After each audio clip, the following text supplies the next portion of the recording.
1891년 에디슨은 영화를 촬영할 수 있는 기계와 영화를 볼 수 있는 기계를 만들었습니다. 이후 특허 회사를 차리고 영화 관련 기계와 필름 그리고 상영권을 독점했죠.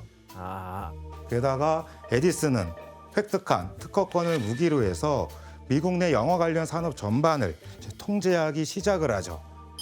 뉴욕과 뉴저지 그리고 미국의 동부에서 이루어져 나가기 시작을 하죠.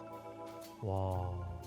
그렇다면 에디슨은 아까 우리가 얘기했던 그 기계, 자신이 만든 기계를 활용해 어떤 영화를 제작해 팔았는지 영상으로 먼저 확인해 보겠습니다. 본인이 감독해서 다 제작까지 한 거예요? 그쵸. 그의 조수와 더불어서. 아, 이게 끝이에요? 버퍼링 걸린 거 아니야? 뭐 이게 계속 반복인데? 에디슨의 조수였었던 딕슨이라고 하는 사람이 최초로 찍은 움직이는 그림이라고 할 수가 있습니다. 영상을 보니 어떠세요? 너무 단순한데요? 너무 대단해 보이진 않아요. 이걸 영화라고 볼 수 있나 싶을 정도로. 그쵸. 이렇게 에디슨은 연속된 동작의 사진들을 대략 한 30초간 빠르게 지나가게 만들어서 움직이는 영상처럼 볼 수 있는 기계를 발명을 하게 된 것이죠. 지금처럼 여러 명이 함께 영화를 보는 방식이 아니라 한 대당 한 명의 사람만이 보는 게 가능했죠. 그래서 그 기계를 $200에 팔기 시작을 합니다. 그러자 11개월 동안 당시 약 $89,000, 지금으로 따지면 대략 25억에서 30억이 넘는 돈을 벌어들였습니다. 역시 비즈니스맨이야. 좋겠다. 게다가 이제 다른 주요 영화 기계 회사들과 계약을 맺어서 다른 회사가 이 기계를 사용해서 영화를 만들게 되면 로열티로 $5씩 따로 지불하게 하죠. 여기에 영화로 상영되는 극장이 일주일에 $2씩 따로 내게 해서 돈을 벌어들였습니다.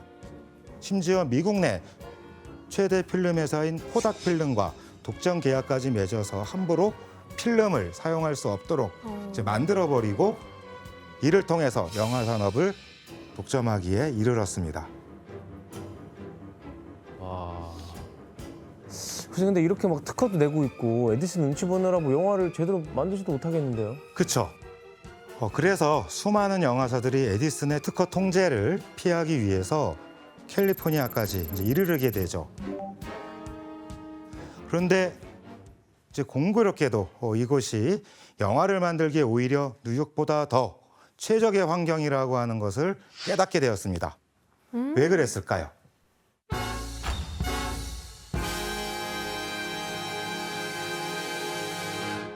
에디슨이 없어서요.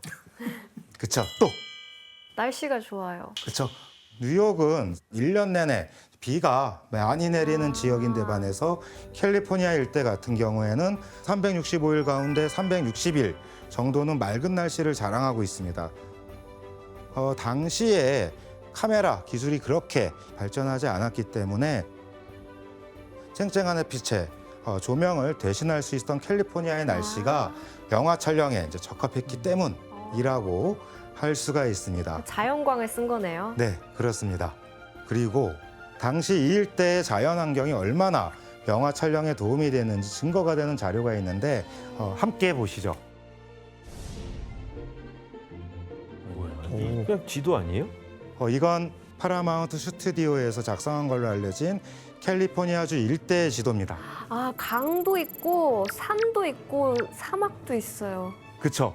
저 위에 시베리아부터 스위스, 수단의 사막, 또 이제 아프리카, 나일강 이러한 지명들이 있는데 일종의 해외 로케이션을 바로 이 지역으로 옮겨가면서 하고자 하였던 것이죠. 캘리포니아 주변의 사막, 바다, 숲, 평야, 눈 덮인 산 등 다양한 자연 환경이 조성돼 있었기 때문에 영화 촬영을 위해 전 세계로 로케이션을 다니지 않더라도 이 근처에 대체할 수 있는 천혜의 스튜디오가 이미 마련되어 있었던 셈인 겁니다. 저기서 다 찍을 수 있네요. 그렇죠. 결국 캘리포니아 내에서 영화를 촬영하던 영화사들은 아예 스튜디오를 이곳으로 옮기기 시작을 했고 그 결과 헐리우드에 정착하는 회사가 하나둘씩 생겨나게 됩니다. 그렇다면 헐리우드의 영화 산업이 막 시작되던 시기 어떤 영화들이 만들어졌는지 영상으로 확인해 보겠습니다. 네. 무성 영화인가? 저런 게 있었어요? 선분할? 진짜 친 거 아니에요? 진짜 쳤어요. CG가 아닌데? 어머머머. 약간 코믹하다. 어우, 저게 영화예요? 어떻게 설마 저거 진짜 하는 거 아니죠? 진짜 짜는 거 아니에요? 설마. 저렇게 약간 우당탕탕이 많았던 것 같아. 공간은 근데 되게 하나네. 한 장수인데 그 안에서 막. 초창기 할리우드 영화 어떠세요? 좀 뭔가 과장돼 있는 것 같아요. 그쵸? 야, 무성 영화. 지금과는 다르게 상당히 조악한 그런 이제 모습을 볼 수가 있죠. 그러나 이때까지만 해도 헐리우드 영화는 미국의 변방일 뿐이었습니다. 그렇다면 이 시기 세계 영화를 주도했던 곳은 어디였을까요? 영국? 프랑스? 그쵸. 바로 영화를 발명한 루미에르 형제를 중심으로 영화 산업을 꽃피운 프랑스를 포함한 유럽이었습니다. 에디슨조차 프랑스에서 흥행한 영화를 불법으로 복제해서 미국에 팔 정도로 어머. 유럽의 영화 수준은 미국보다 한 수 위였습니다. 그런데 이때 세계사적인 한 사건으로 할리우드가 유럽을 제치고 영화의 중심으로 떠오르기 시작합니다. 바로 1914년 제1차 세계대전이 일어나게 되죠.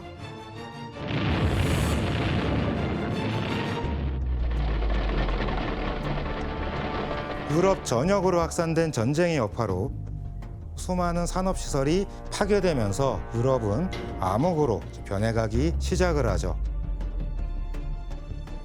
그런데 이때 할리우드는 절호의 기회를 맞이하게 됩니다. 제1차 세계대전으로 유럽은 영화 촬영에 쓰이는 필름 제작이 거의 중단되는 위기를 맞게 되는데요. 구체적인 이유가 무엇일까요? 구체적인 바로 필름과 폭탄의 주성분이 같아서 전시 상황에서 필름 수급에 차질이 이제 빚어지기 시작을 하죠.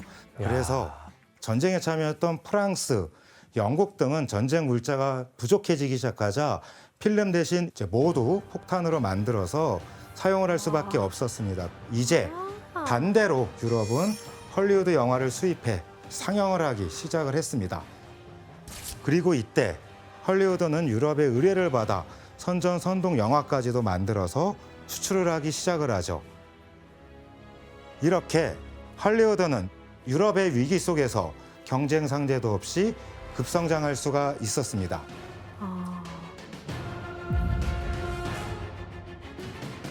그 결과 1919년부터 3년간 할리우드의 장편 영화 제작은 매해 100여 편씩 늘어나기 시작을 하죠. 네. 게다가 당시 전쟁으로 프랑스 영화의 영향력이 줄어드는 틈을 타서 파라마운트와 유니버설이 각각 43개 국가 29개국에 할리우드 영화를 수출하는 지사를 세우기 시작을 합니다. 그리고 이때 우리나라에도 지사와 함께 헐리우드 영화가 이제 들어오기 시작을 하죠. 바로 우미광이었습니다. 1916년부터 당시 조선인 극장 우미광과 특약을 맺어서 독점적으로 영화를 상영하기까지도 하였었죠. 우미관에서요? 네, 그렇죠. 우미관이 뭐야? 김두한이 한때 몸담았던 야인시대? 우미관 있습니다. 그런 게 있어요?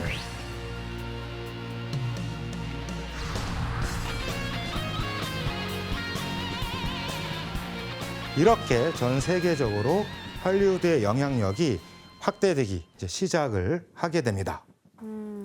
그 결과 할리우드는 새로운 모습으로 점점 바뀌게 됩니다.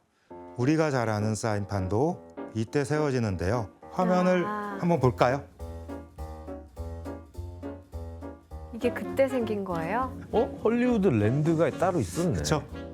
할리우드 사인판에 시초가 되는 할리우드 랜드 사인판이 이제 눈에 잘 들어오시죠. 아. 혹시 지금의 할리우드 사인판이 된 거는 언제부터인가요? 아, 그때는요. 1932년대 9월쯤에 팩 엔트웨소 신배우였지만 그 분이 그 간판 올라가서 떨어지는 거예요. 와. 뭐 13일의 금요일 이런 것처럼 13일이라는 숫자가 되게 불길하니까 딱 헐리우드만 남겨놓고 우리나라 사자 같은 거죠. 맞아요. 제가 슈퍼주니어 13번째 멤버였는데 그렇구나. 13번째 멤버예요. 여기 한국이니까 괜찮아요. 한국이니까 상관없죠. 뭐. 네. 예. 전쟁으로 피폐해진 유럽의 영화 산업을 대체하게 된 할리우드는 더 이상 옛날의 시골 마을이 아닌 거대한 영화 산업의 이제 중심지로 새롭게 떠오르기 시작을 합니다. 와. 이후 헐리우드는 어마어마한 돈을 벌어들이는 거대 영화사들을 중심으로 고공행진을 해나갔습니다. 그 결과 이들은 헐리우드만의 고유 시스템을 이때부터 구축해 나가기 시작했죠. 헐리우드 시스템 안에서 효율적으로 영화가 만들어지는 방식 중에 하나는 바로 수직 통합이었습니다. 오.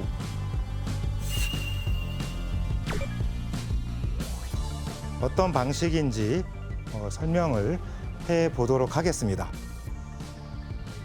하나의 스튜디오가 영화를 만들고 또 영화를 극장으로 분배를 하고 게다가 극장까지 소유해서 자신이 만든 영화를 상영을 하는 이러한 시스템을 바로 수직통합이라고 할 수가 있죠. 제작사, 배급사, 그 영화관까지 완전 한 기업이 한 거네요. 그렇죠. 바로 그것이죠. 극장은 많이 보유해야겠네. 그렇죠. 그런데 이게 가능하려면 영화사들 역시도 막대한 이제 자금이 필요할 수밖에는 없었겠죠. 그래서 이 스튜디오 시스템이 가능한 영화사는 파라마운트 픽처스와 워너브라더스 픽처스, 폭스필름 등 손에 꼽힐 정도였습니다. 그러면 교수님, 한 영화사가 제작하고 뭐 배급하고 상영까지 하려면 영화를 일단 계속 찍어내야 되겠네요. 그렇죠. 그래서 당시 이렇게 큰 영화사들은 배우와 감독을 전속으로 계약해서 일종의 소속사처럼 이제 관리를 하기 시작을 하게 되죠. 그러면 영화사에게는 어떠한 이득이 있을까요? 원하고 싶을 때 다 배우도 있으니까 뭐 찍는 거죠. 그렇죠. 게다가 배우와 감독은 영화사의 직원이기 때문에 영화사의 권한이 더욱더 강해질 수밖에 이제 없게 됩니다. 출연료도 많이 안 줘도 될 것 같고. 그렇죠. 그리고 보통 관객들이 영화를 보기 전에 확인하는 게 뭐죠? 스토리? 출연진. 그렇죠. 여러 기준이 있겠지만 어떤 배우가 나오느냐도 상당히 이제 중요하죠. 영화사들은 이러한 관객의 심리를 파악하고 티켓 파워를 가진 배우를 양성해내기 시작을 합니다. 바로 스탑 시스템이었습니다. 영화사 입장에서는 영화가 나왔을 때 최선의 유일한 마케팅 방법이 바로 스타였습니다. 와. 그 결과 관객은 영화사가 메이킹한 배우의 이미지를 기대하며 영화관을 찾게 되는 거죠. 편집장님, 그러면 이 스타의 이미지가 흥행을 결정하니까 관리를 계속 해줘야겠네요? 그렇죠. 이게 스타를 떠올려 보면 지금도 그런 표현을 많이 쓰잖아요. 뭐 호러 퀸, 멜로 퀸, 뭐 액션 스타 이런 식으로 많이 부르는데 이런 장르 시스템과 스타 시스템이 결합을 하면서 이제 헐리우드가 비약적으로 성장을 하게 되는데 그때부터 이미 이 기획사나 매니지먼트사가 이 아이돌 스타들을 관리하듯이 마치 영화사들이 하나의 소속사처럼 이렇게 스타들을 관리하기 시작한 거죠. 이처럼 영화사는 영화의 흥행과 직결된 배우들의 이미지 관리에 철저하게 신경을 썼습니다. 그리고 소속 배우들을 알리는 데도 적극적으로 나섰습니다.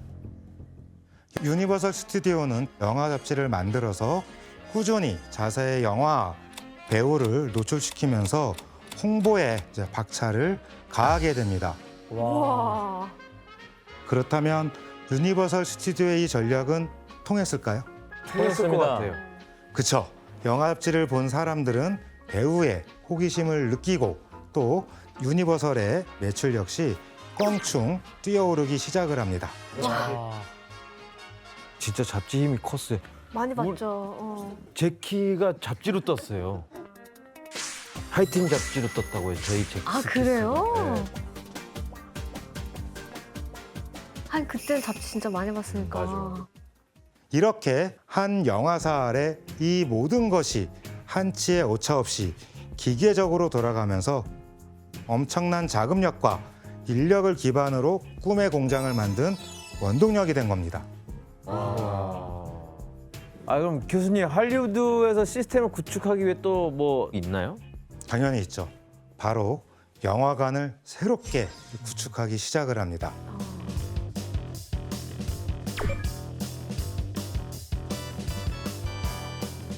이전까지 영화관의 모습은 지금과는 조금 달랐거든요. 당시 첫 영화관을 가리켜서 니켈로데온이라고 부르기 시작을 했습니다. 어땠을까? 1905년에 피츠버그에서 처음 이제 만들어졌는데 크기는 작았지만 15분에서 20분가량 되는 단편 영화를 볼 수 있었는데요. 구성 영화를 상영할 때는 피아니스트의 즉석 연주를 들으면서 영화를 보는 곳이었습니다. 와, 너무 좋겠다. 게다가 지금으로 하면 약 1,000원에 해당하는 5센트로 영화를 볼 수가 있어서 인기가 상당히 많았습니다. 그럼 교수님 지금까지 이게 다 무성 영화들만 저희가 지금 접했는데 네. 무성 영화가 나오기 시작하면서 그럼 영화계는 어떻게 변화가 생기나요? 1927년 유성 영화인 재즈싱어의 등장과 함께 극장엔 새로운 변화가 찾아오게 됩니다.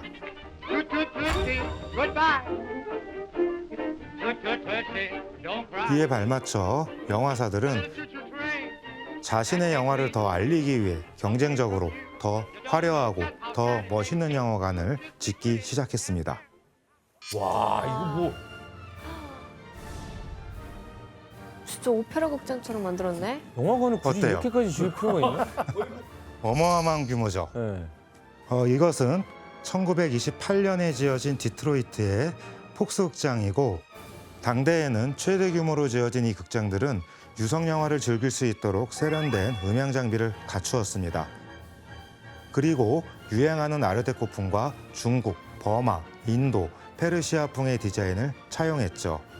거의 뭐 궁인데 궁 이렇게 화려할 필요가 있어요? 편집장님 이때 미국의 영화관 풍경도 많이 바뀌었다면서요? 그렇죠. 이제 더운 여름철에 그 영화관 매출이 아무래도 줄어들 수밖에 없었는데요. 그런 이렇게 극장을 떠난 관객들을 다시 이 극장으로 끌어들이기 위해서 에어컨을 설치했다고 합니다. 그리고 등받이 조절이 가능한 의자가 도입이 돼서 몸을 뒤로 조금만 밀면 이 사람들이 지나갈 수 있는 공간이 그때 만들어졌다고 하죠. 이처럼 영화사들은 전국 곳곳에 어마어마한 규모로 이 같은 극장을 지었습니다. 그 결과 헐리우드 영화는 그 규모가 점점 커지며 성장 속도가 빨라졌습니다.